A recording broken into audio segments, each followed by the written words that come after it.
Pour bien comprendre le déficit foncier, il faut déjà se reporter à la définition de ce dispositif de droit commun. Le déficit foncier correspond à la situation où les charges déductibles d'un bien immobilier loué en nu sont supérieures au loyer perçu. C'est ce principe qui permet au propriétaire bailleur de réduire son imposition sur ses revenus locatifs, les loyers, et également sur son revenu global, les salaires. Mais alors comment tout cela fonctionne ?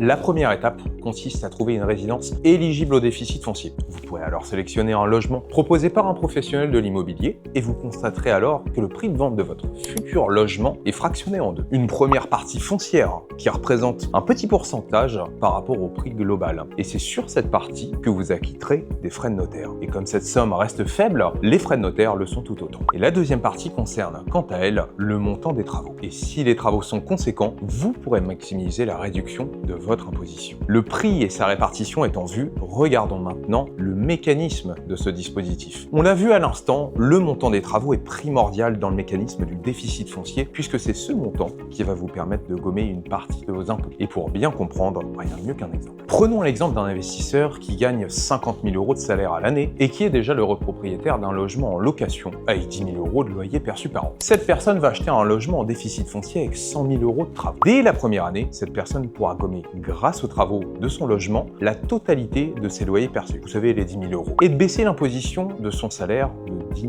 700 €. Je me suis amusé à faire un calcul avant et après imposition de cette personne sur les années de travaux. Avant le déficit foncier, cette personne aurait payé 10 800 € d'impôts à l'année. Après achat d'un logement en déficit foncier, cette personne paye 5 600 € d'impôts. Cela représente, tenez-vous bien, une économie de 5 200 €, ce qui, vous en conviendrez, n'est pas négligeable. Ce qu'il faut retenir, le déficit foncier, c'est un outil puissant pour réduire son imposition, mais également pour constituer un patrimoine de caractère, et ça, on va le voir dans une seconde vidéo qui vous présente la résidence Square Saint-Michel au Havre.